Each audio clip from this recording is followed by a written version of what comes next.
Hello, Primary 3. I hope you all had a lovely Christmas holidays and you enjoyed your extra week off, and hopefully you got some sledging done since we finally got snow. I thought I would just come on here and let you know that for writing for the next 3 weeks, we're just going to focus on the revision of what we did in term 2. And this week we're going to be looking at letters and specifically a thank you letter. So I hope you all enjoy. And as always, if you've any questions at all, please just message your teachers on Teams, and please don't feel that you need to just use the templates we've gave you. If you want to use your own things at home, your own paper and things, that's absolutely fine. For writing this week, we're going to focus on writing a thank you letter to somebody for a Christmas gift that we got last year. Now, we have done some practice at writing letters in term 2, so hopefully you'll be able to use what you already know to write your own letter this time and know a little bit more about it. Now we're learning to use what we've already been taught about letters to create our own. So, as I've just said, your task will be to write a thank you letter to somebody that you got a Christmas gift from. Now, I know it has been a long holidays, so let's just remind ourselves exactly what we need to put into our letters. Okay, so how do we write a letter? Writing a letter can be easy if you follow a few simple rules.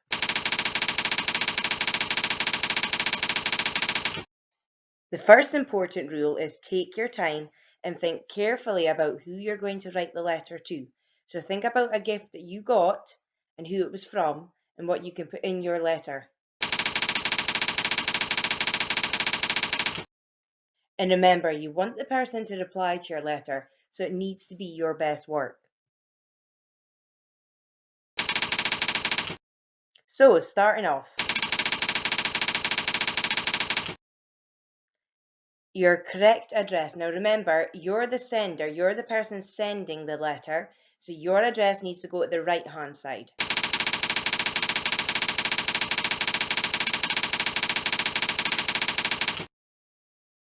And if it was a formal letter, which we're not writing this time, their address would go at the left-hand side.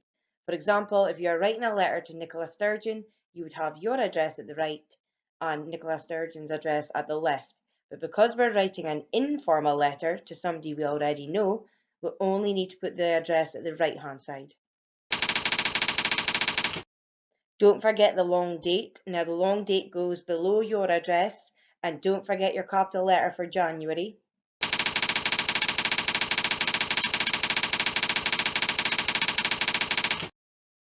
And remember, you need to put dear with a capital D for dear, and then the person's name.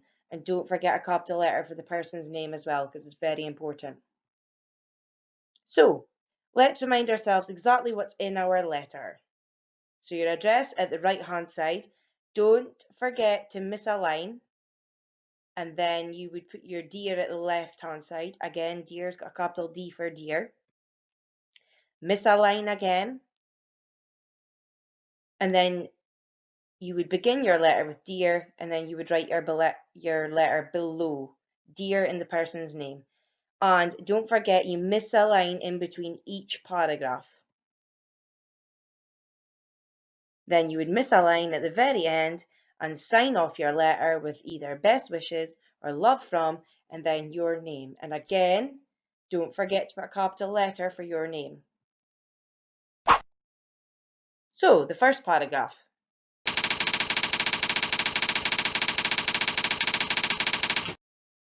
So why are you writing a letter in the first place? So this time we're writing a letter to say thank you to somebody for the gift we got.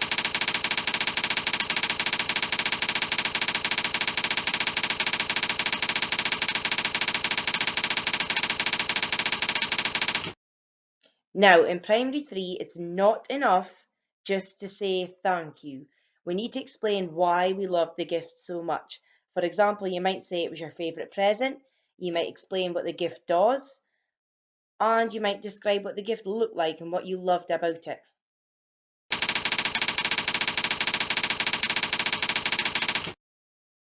And please don't forget your wow words and your adjectives, which is your describing words, and your power openers. because we don't want letters with just I. Here is some examples of some adjectives you might like to use in your letter. Again, you don't have to use these, you can use your own, but don't forget them because they make your letters even more interesting. So, for your second paragraph, now remember, this is like your story sandwich. This has to be the best part of your letter, the good part of the sandwich. So, what do we need to put in here?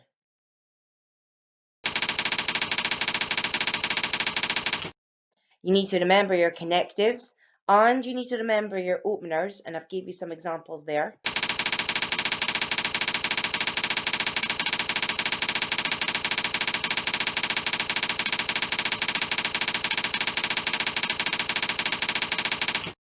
So you need to say what you did on Christmas Day, but you also need to say why it was your favourite part. So for example, I enjoyed opening all of my presents, and you might then go on to say because, and then you could say, or I enjoyed opening all of my presents, but my favourite part was eating the delicious sticky toffee pudding. And again, you're using your adjectives to describe it and your punctuation to emphasise it. Please have more than one paragraph. Don't make your whole letter one big paragraph because remember, it looks boring. And say what you did on Christmas Day and what your favourite part was. That is the focus for paragraph 2. So our third paragraph.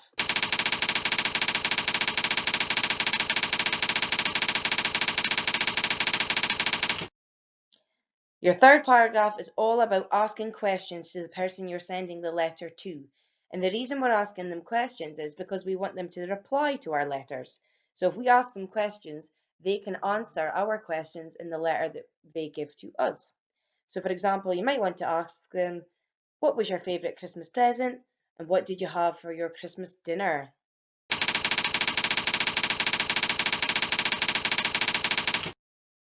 Use a letter writing tick sheet that I've gave you in files to help you structure your letter and to make sure you've got everything you need in your letter. So the last paragraph. This is a concluding paragraph to finish off thanking them again for the present and wishing them well, just making sure that they're okay and saying, oh, I hope you had a good time at Christmas. For example, I just wanted to thank you again for the brilliant Lego you gave me. That was so kind of you, and I hope to hear from you soon.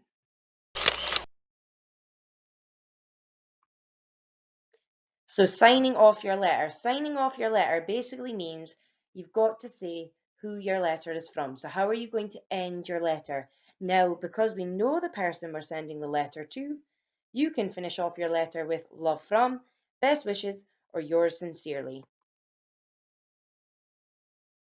But again, if you didn't know the person, you would sign off or end your letter with yours faithfully. And the most important thing to do after you've wrote out your letter is please read it over to make sure it makes sense.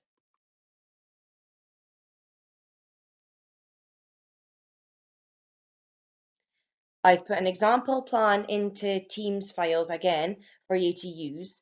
Use the plan to help you organise and lay out your letter. Remember, you only put notes and keywords into here. Please don't write out your full sentences in your plan.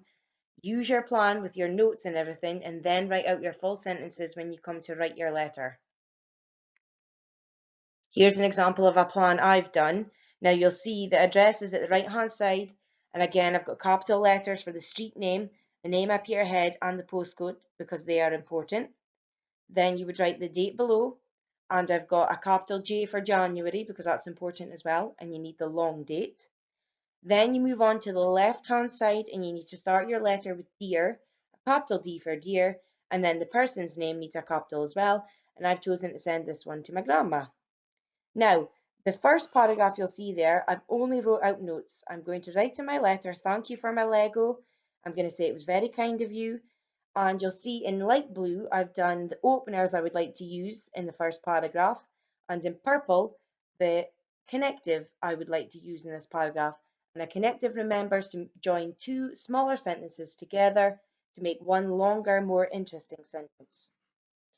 Don't forget to miss a line in between each paragraph, and then the last paragraph will be you asking questions to the person you're sending the letter to, and then you would say at the end, love from or best wishes, and then your name with a capital letter. There are 3 choices this time. You can choose from mild, spicy, or hot, and I've added in your tick sheets, your to be successful sheets, and you tick them as you go. Now, when you've wrote your letter, if you check this over at the end, if you haven't got something and you've missed it out, I want you to go back in and go and write in what you missed out, just to make sure you've got all your ticks. And then you can go and show an adult and they can tick and see if they think you've got it as well. To be successful, you'll need your address, capital letters, the long date, start off your letter, and thank the person with the first paragraph. For mild, you have to describe at least one thing you did on Christmas Day. You'll have to ask them at least one question, and remember to end your letter with love from or best wishes, and make sure you've got a capital letter for your name, as well as your adjectives and your wild words. And there's also tick sheets for spicy and hot. And don't forget, you need capital letters and different types of punctuation. Try to write as close as you can to a full page of work.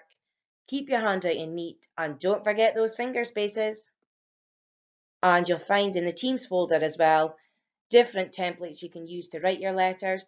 Now, you don't have to use the templates I gave you. If you've got paper at home, that's fine. Or if you want to write it on Word, that's absolutely fine as well. But there's mild, spicy, and hot if you want to use them. And again, if you've got any questions, please ask your teacher on Teams, and I'm sure they will be happy to help you.